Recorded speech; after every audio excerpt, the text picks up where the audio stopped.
नमस्कार, बहुत बहुत स्वागत है आपका हमारे इस खास कार्यक्रम जनादेश 2024 चुनावी चकल्लस में। मैं हूं निखिल सिंह। और चुनाव का मौसम हो और राजनीतिक चकल्लस ना हो, ऐसा हो नहीं सकता।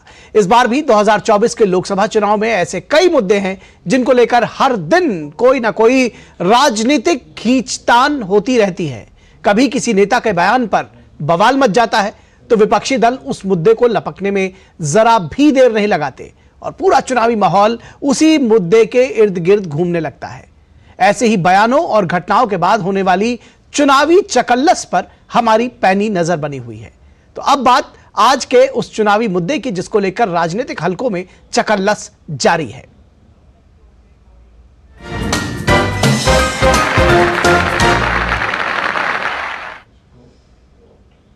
तो चुनावों का मौसम है और ऐसे में सियासी दलों और नेताओं की हर एक बात, उनका छोटा सा बयान कई बार बेहद महत्वपूर्ण हो जाता है। कई बार जनता उसे अपनी तरह से देखती है और उससे निकलती है हास्य और व्यंग की फुलझड़ियां।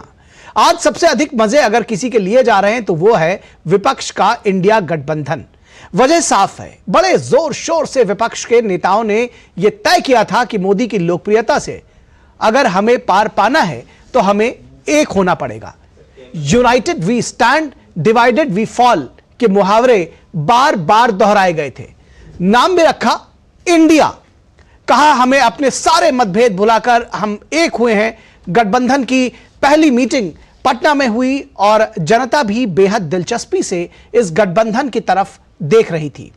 लेकिन तीसरी मीटिंग आते आते यह कुनबा बढ़कर 28 दलों का हो गया। फिर आए 5 राज्यों के विधानसभा चुनाव। इस दौरान यह गठबंधन दिखा नहीं और तब कहा गया जी ये तो विधानसभा के लिए नहीं, ये तो लोकसभा चुनाव के लिए गठबंधन है। लेकिन लोकसभा चुनाव आते आते गठबंधन में खींचतान नजर आने लगी। बिहार में आरजेडी और कांग्रेस सीट शेयरिंग पर अटके हुए हैं तो सीपीआई ने एक तरफा अपने उम्मीदवार घोषित कर दिए। बात यही नहीं रुकी। ममता बनर्जी ने पश्चिम बंगाल में एकला चलो की नीति अपनाते हुए सारी सीटों पर लड़ने की बात कही। महाराष्ट्र में आज उद्धव ठाकरे ने 17 उम्मीदवारों की लिस्ट एक तरफा घोषित कर दी तो संजय निरुपम ने कांग्रेस नेतृत्व पर सवाल उठाते हुए बागी तेवर अपना लिए। सबसे ज्यादा हैरानी की बात यह है कि आम आदमी पार्टी के साथ कांग्रेस दिल्ली में महारैली का आयोजन कर रही है केजरीवाल के जेल जाने पर। लेकिन पंजाब में आपने साफ कर दिया है कि दिल्ली की दोस्ती पंजाब में लागू नहीं होगी जी। तो सियासत में बदली हुई परिस्थिति पर जनता खूब मजे ले रही है, खूब चकल्लस हो रही है कि अपने अपने स्वार्थ से पहले ऊपर उठें फिर गठबंधन की बात करेंगे। और ऐसा नहीं है कि एनडीए की ओर से सब कुछ मनचाहा हो गया हो। कई जगहों पर बीजेपी का गठबंधन दूसरे दलों से नहीं हो पाया, लेकिन चूंकि इसको लेकर ज्यादा तूल पहले नहीं दिया गया था और बीजेपी या एनडीए की तरफ से बड़ी बड़ी बातें नहीं हुई थी, इसलिए वहां गठबंधन ना होना भी शांतिपूर्वक दिख रहा है। देखिए, चकल्लस तो भी वही होगी ना जहां बड़ी बातों के बाद मामला फेल होता हुआ दिखे। लेकिन सबसे बड़ी चकल्लस यूपी के रामपुर में हो रही है और वहां की भी हम आपको बात दिखाएंगे। लेकिन सबसे पहले बात कर लेते हैं, आपको दिखाएंगे कि आखिर इंडिया गठबंधन के नेताओं ने पहले क्या कुछ कहा था और हम उनकी बात करते हैं।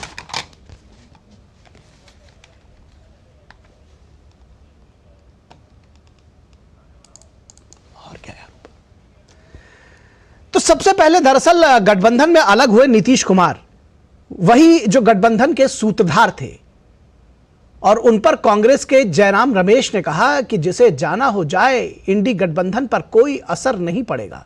तो यह बैठक जो आप इंडी गठबंधन की देख रहे हैं, कांग्रेस नेताओं के मुस्कुराते हुए चेहरे, और अब जयराम रमेश ने क्या कहा यह सुनिए। कोई असर पड़ने वाला नहीं है, जनता उनको सही जवाब देगी चुनाव के वक्त।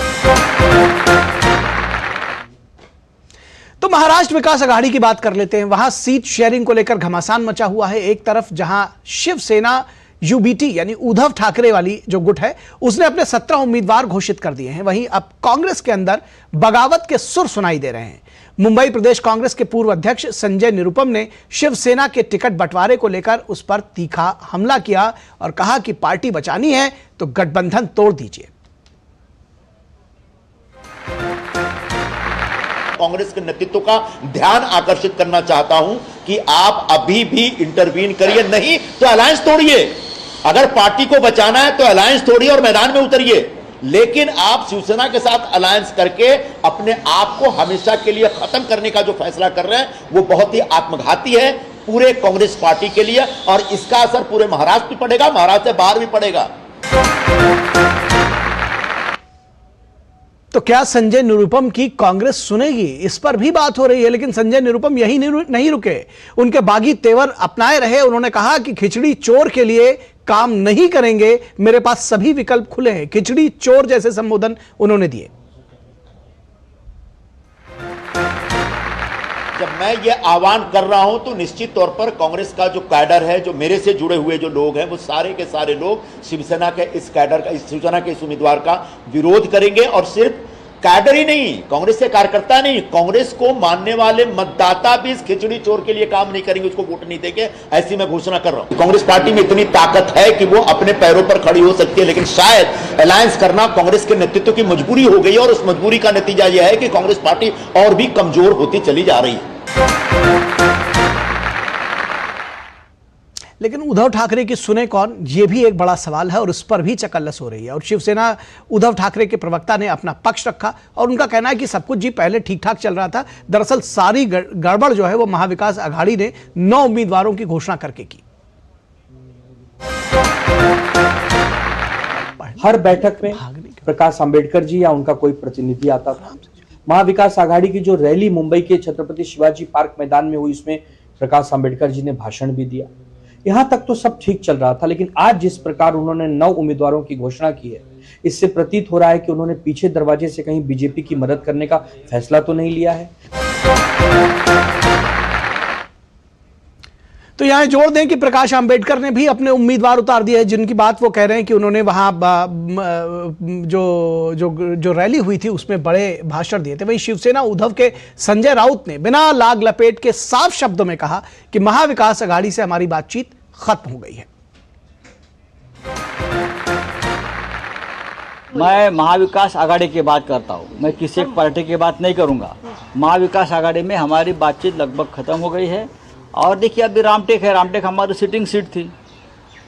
अब कल कांग्रेस ने उनका उम्मीदवार का पर्चा भी भरा है, तो हमने क्या पूछा, ठीक है ना, बातचीत हो गई थी, रामटेक कांग्रेस को देना था, कांग्रेस ने अपना उम्मीदवार घोषित किया। अब जो सीटें हैं जो शिवसेना के खाते में आई है वो हम घोषित करेंगे। कांग्रेस के बारे में हमारी बातचीत पूरी हो गई है, मुंबई के बारे में। और जो बातें हमारी बंद दरवाजे में हुई है, मैं यहाँ खुलकर बात नहीं करूँगा। तो आप समझ सकते हैं कि किस तरह की खिचड़ी पक रही है और किस तरह कोई अपनी राह भागा जा रहा है। और जब ये सारी बातें हो रही तो जाहिर तौर पर बीजेपी मजे लेगी ही। अब बीजेपी का कहना है कि हमने तो बहुत पहले भविष्यवाणी कर दी थी कि यह गठबंधन टिकने वाला नहीं है। सुधांशु त्रिवेदी ने उसी दौरान कहा था कि देखी जमाने की यारी, बिछड़े सभी बारी बारी। क्या कुछ कहा था, ये सुनाते हैं आपको। मुझे लगता है अब जो कुछ हो रहा है इस तथाकथित इंडी गठबंधन के अंदर, उसकी स्थिति कुछ कुछ ये कही जा सकती है कि देखी जमाने की यारी, बिछड़े सभी बारी बारी। और इसका एक तथ्यात्मक आधार भी है कि नकारात्मक आधार के ऊपर बने हुए गठबंधनों का भविष्य होता नहीं है। तो अब बात कर लेते हैं बिहार की। दरअसल बिहार में भी बहुत सारा पेच फंसा हुआ है। आरजेडी और कांग्रेस में एका नहीं हो पा रहा है। कांग्रेस कहती है हम 12 सीटों पर लड़ेंगे, कभी तेजस्वी यादव उनको कहते हैं 10 पर लड़ जाइए, लेकिन वो 6 सीटों से ज्यादा देने को तैयार नहीं है। लेकिन तेजस्वी यादव और आरजेडी बार बार ये दावा कर रहे हैं कि अभी भी कुछ नहीं बिगड़ा है, हमारे गठबंधन में सब कुछ ठीक है। कभी भी हम लोगों में किसी भी चीज को लेकर के दरार की बातें नहीं आई हैं। हम लोग हमेशा से एक दूसरे को अंडरस्टैंड करते हुए हम लोगों ने बात की है। अब सब लोगों का मेन एजेंडा है कि बीजेपी को हम लोग रोकेंगे। तो वहीं ये बात रही है, क्योंकि बीजेपी को रोकने की तो बात कर रहे हैं, लेकिन जो अपनी एकता है उस पर कहीं प्रश्न चिन्ह उठता है, तो उस पर ढेर सारी बातें होती हैं, कोई हंसी मजाक उड़ाता है और कहीं कोई चकल्लस होती है। अब बात करते हैं उत्तर प्रदेश की, जहां सपा से निकल चुके स्वामी प्रसाद मौर्य ने कहा कि इंडी गठबंधन तो मजबूत बनाने की दिशा में अगर आपको कुछ टिकट अपने सहयोगियों को देना पड़े तो थोड़ा बड़ा दिल दिखाना चाहिए। लेकिन सबसे खास बात यह है कि उनका विपक्ष के गठबंधन का जो प्रेम है, यानी समाजवादी पार्टी और जो कांग्रेस वगैरह का जो प्रेम है, वो अभी भी बना हुआ है। इंडिया अलायंस को मजबूत बनाने की दिशा में यदि आपको कुछ टिकट अपने सहयोगी दलों को देना पड़ता है तो देना चाहिए।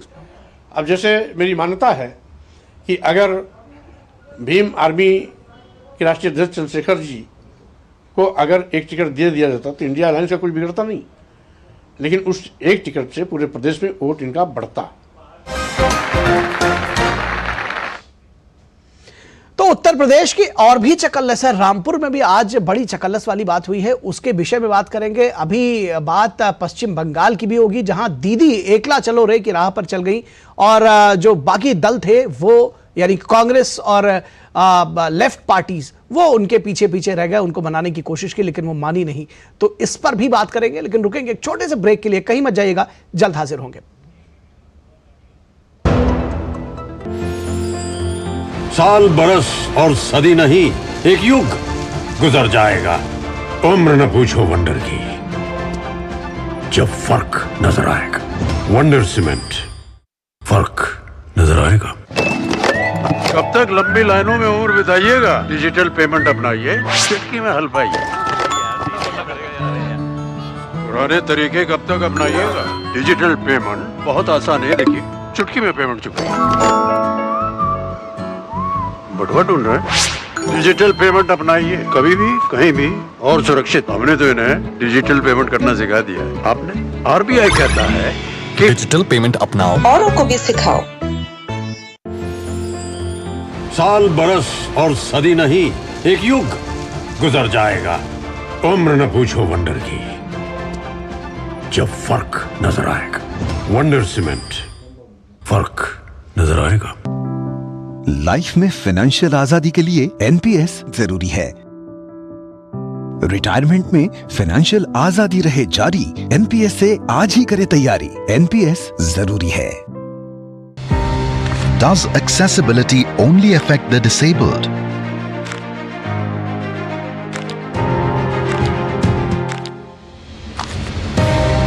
Think again.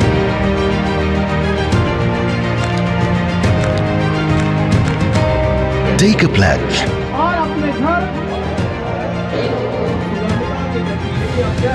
Join Swayam to declare 27th March as the World Accessibility Day. साल बरस और सदी नहीं, एक युग गुजर जाएगा। उम्र न पूछो वंडर की, जब फर्क नजर आएगा। वंडर सीमेंट, फर्क नजर आएगा।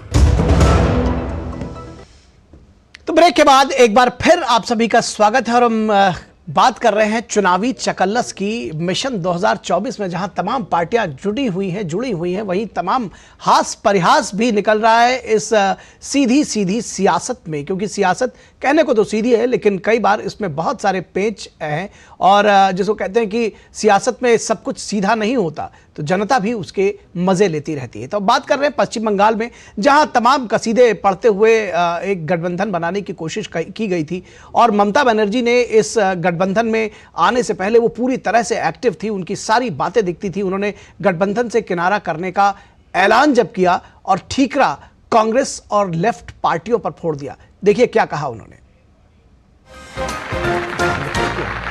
বাংলায় আমরা একা লড়ব, তার কারণ আমরা জোট চেয়েছিলাম, কংগ্রেস করেনি। সিপিএম কংগ্রেসের জোট হয়েছে বিজেপিকে সাহায্য করবার জন্য।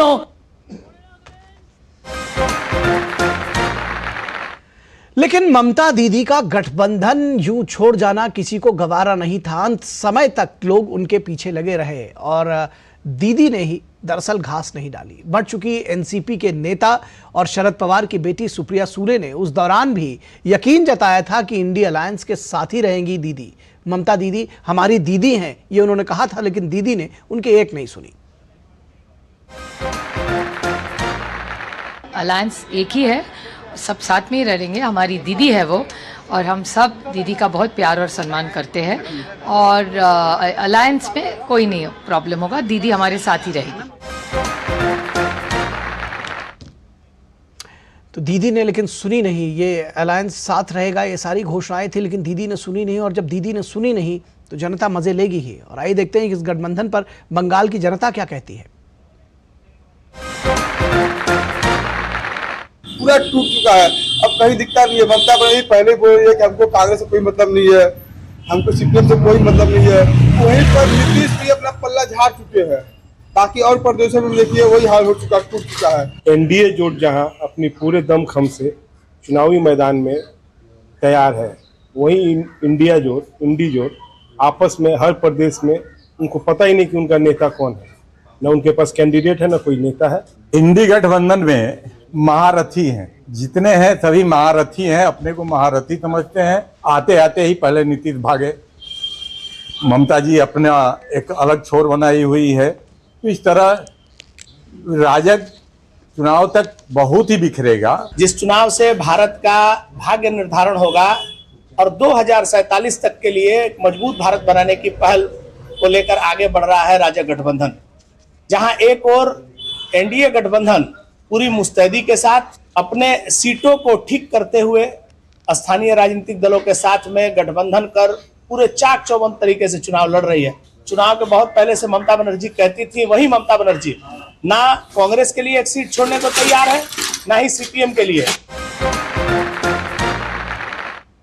तो आपने सुना कि जनता क्या कह रही है। एक सज्जन कह रहे थे कि इंडी गठबंधन में दरअसल बहुत सारे महारथी हैं, तो इन महारथियों का आपस में टकराव है। फिलहाल बात यूपी की चकल्लस अगर ना हो तो अधूरी रह जाएगी, लेकिन यूपी की चकल्लस की बात करें उससे पहले रुकेंगे एक छोटे से ब्रेक के लिए। कहीं मत जाइएगा, जल्द हाजिर होंगे। साल बरस और सदी नहीं, एक युग गुजर जाएगा। उम्र न पूछो वंडर की, जब फर्क नजर आएगा। वंडर सीमेंट, फर्क नजर आएगा। तुम्हें पता है इन्वेस्टर्स के लिए एक इन्वेस्टर प्रोटेक्शन फंड होता है IPF, लेकिन अगर तुम्हारा ट्रेड एक्सचेंज पर एग्जीक्यूट नहीं हुआ या फिर कोई गारंटीड रिटर्न्स वाली स्कीम है तो ये IPF आपकी मदद नहीं कर सकता है। और अगर आपका ब्रोकर ही डिफॉल्टर बन जाए तो फिर IPF आपको कॉम्पेंसेशन दिला सकता है। कहां से सीखा? NSE की साइट पर। सोच कर समझ कर इन्वेस्ट कर। साल बरस और सदी नहीं, एक युग गुजर जाएगा। उम्र न पूछो वंडर की, जब फर्क नजर आएगा। वंडर सीमेंट, फर्क नजर आएगा। यारो, शादी तो मैं प्रीति से ही करूंगा। कॉलेज टॉप करके अच्छी सी नौकरी लूंगा, झट से प्रीति को प्रपोज कर दूंगा, और फैमिली हॉलिडे स्पेन में। वाह यार, मैं तेरी प्लानिंग का बड़ा फैन। तू आज ही SBI में अपना सेविंग्स अकाउंट ओपन कर ले और अपने स्पेन हॉलिडे की सेविंग शुरू कर दे। SBI सेविंग्स अकाउंट के साथ पाइए सेफ, सिक्योर, कन्वीनियंट बैंकिंग और ग्रेट कस्टमर सर्विस। SBI, देश का फैन। साल बरस और सदी नहीं, एक युग गुजर जाएगा। उम्र न पूछो वंडर की, जब फर्क नजर आएगा। वंडर सीमेंट, फर्क नजर आएगा। स्वागत है आपका ब्रेक के बाद। और चुनावी चकल्लस पे सबसे बड़ी चकल्लस आज यूपी के रामपुर में हो रही है, जहां समाजवादी पार्टी के एक नहीं 2 प्रत्याशियों ने पर्चा दाखिल कर दिया। दोनों का दावा है कि पार्टी के वही अधिकृत उम्मीदवार हैं। और मजे की बात है कि रामपुर में पहले फेज में चुनाव है और वहां नामांकन दाखिल करने का आज आखिरी दिन था। अब प्रत्याशी कह रहे हैं कि नामांकन पत्रों की जांच होगी, तब तय होगा कि जी असली प्रत्याशी कौन है। तो है ना ये मजे की बात। तो इस पर चकल्लस होना जाहिर तौर पर कि इस पर चकल्लस भी हो रही है, जनता मजे भी ले रही है और हम इस पर चर्चा भी करेंगे। लेकिन इससे पहले दिखाते हैं कि आखिर दोनों प्रत्याशियों ने कहा कि आसिम रजा जो अभी तक विद्रोही तेवर अपनाए हुए थे सपा से, वो कह रहे हैं कि अब दरअसल हम ही असली प्रत्याशी हैं। हम समाजवादी पार्टी के कैंडिडेट की हैसियत से भरा है। कौन इलेक्शन के मैदान में होगा, 30 तारीख को लिस्ट फाइनल होगी। अभी नॉमिनेशन प्रोसेस चल रहा है, ये आपके सामने आ जाएगा, इसमें घबराने की। आसिम भाई, रामपुर दो लोगों ने समाजवादी, अरे मैं कह तो रहा हूँ 20 भर देंगे तो उससे क्या फर्क पड़ रहा है। आपको 30 तारीख को लिस्ट आएगी, फाइनल होगा। तो करें 20 लोग भर दें पर्चा, उससे कोई फर्क नहीं पड़ता। लेकिन दूसरे प्रत्याशी जो थे वो मीडिया के सवालों से बचते जरूर नजर आ रहे थे और दूसरे प्रत्याशी मौलाना ने क्या कहा वो भी आपको सुनाते हैं। आपस में यहाँ पर जो तनाव की शिकायत है वो खत्म हो, हम वतनों के साथ भी मोहब्बत से हमसे रहे और कॉन्स्टिट्यूशन से जो as a citizen of India जो हमारा राइट है, जो as a citizen of India जो हमारा राइट है, कॉन्स्टिट्यूशन ने जो हमें बराबरी के हुकूक दिए हैं उनका पालन किया। पूरे मुल्क में चुनाव इंडिया एनडीए वर्सेस है। और तो जाहिर तौर पर बीजेपी इस पर चुटकी लेगी। राकेश त्रिपाठी बीजेपी के प्रवक्ता क्या कहते हैं, आइए वो भी सुना देते हैं। बॉलीवुड की एक फिल्म का गाना है, कंफ्यूजन ही कंफ्यूजन है, सॉल्यूशन का पता नहीं। ये गाना आजकल समाजवादी पार्टी के भीतर बहुत गुनगुनाया जा रहा है, क्योंकि समाजवादी पार्टी में कौन प्रत्याशी है, कौन अधिकृत प्रत्याशी जिसको नॉमिनेशन दिया है, जिसको अखिलेश यादव जी का आशीर्वाद है, ये तय नहीं हो पा रहा है। हर प्रत्याशी ये दावा कर रहा है कि वही समाजवादी पार्टी का अधिकृत प्रत्याशी है। ये तो भी पहले चरण का नॉमिनेशन है, तब ये दशा है। समाजवादी पार्टी जब जब चुनाव आता है तब तब सिरफुटव्वल सतह पर आ जाती है और ये सिरफुटव्वल भारतीय जनता पार्टी के लिए विजय का मार्ग प्रशस्त करेगी। और इस पूरी खबर पर बात करेंगे, हमारे संवाददाता विकास सिंह लखनऊ से जुड़े हुए हैं। चकल्लस आज रामपुर में हो रहा है, जहां पर एक नहीं दो प्रत्याशी एक ही पार्टी के एक सीट और पर्चा दाखिल कर दिया दोनों ने, और दोनों पीछे हटने को तैयार नहीं है। अब कह रहे हैं फॉर्म भी किसके पास है, सिंबल किसके पास है, ये जो है वो रिटर्निंग ऑफिसर तय करेंगे। ऐसा अभूतपूर्व नजारा तो पहले नहीं देखा होगा विकास। जी बिल्कुल निखिल, ऐसा ही होता है रामपुर में। और उत्तर प्रदेश की सियासत में तो रामपुर के लिए कहा ही जाता है कि रूठे रब को मनाना आसान है, आजम खां को मनाना मुश्किल है। और आजम खां जब हट पे आते हैं तो नेतृत्व परेशान होता है, जनता हैरान रहती है और ऐसे ही फिर घटनाएं आपको देखने को मिलती हैं। कल तक इनके समर्थक कह रहे थे कि समाजवादी पार्टी को वहां से चुनाव बहिष्कार कर देना चाहिए। आज ही उनके समर्थक आसिम रजा पहुंच जाते हैं नामांकन करने के लिए। वहीं मौलाना नदवी को दिल्ली से फ्लाइट से चार्टर से बुलाया जाता है और उनको पार्टी का अधिकृत उम्मीदवार के तौर पर नामांकन कराया जाता है। वहां पर दिखाने के लिए बात है, जानने के लिए एक बात है कि जब जब रामपुर की बात होती है या आसपास की बात होती है, हमेशा ये चाचा नाराज हो जाते हैं अपने भतीजे से। अखिलेश लगातार, इससे पहले भी देखा गया कि लगातार नाराज होते रहे और इस बार भी यही है। और इसका खामियाजा कहीं ना कहीं उस पार्टी को भुगतना पड़ता है। जनता मनोरंजन लेती है, देखती है आखिर हो क्या रहा है, कुछ समझ भी नहीं पाती है कि आखिर करना क्या चाहते हैं, करेंगे क्या और होगा क्या। ऐसा ही कुछ नजारा होता है जब कुछ चुनाव आते हैं और आजम खां जब अपनी ताकत की आजमाइश करने की कोशिश करते हैं और कुछ भी नहीं मिलता है, उसके नतीजा चाहे शून्य हो, लेकिन ताकत हर बात दिखाई जाएगी आजम खां की, ये तय रहता है जी। और इस पर जनता मजे लेती है, जनता थोड़ी कंफ्यूज भी है, लेकिन मजे भी लोग खूब ले रहे हैं कि भाई एक सीट पर आखिर दो लोग पर्चे दाखिल कर रहे हैं। और सबसे मजे की बात है, जो राजनीतिक नेतृत्व है समाजवादी पार्टी का शीर्ष नेतृत्व, वो चुप है। फिलहाल बहुत शुक्रिया विकास इस तमाम बातचीत के लिए। तो इस तमाम ऐसे जब राजनीतिक हास परिहास और प्रहसन होंगे तो उसमें चकल्लस भी होगी और ये चकल्लस हम आपको लगातार दिखाते रहेंगे। आज के लिए बस इतना ही, इजाजत दीजिए, नमस्कार।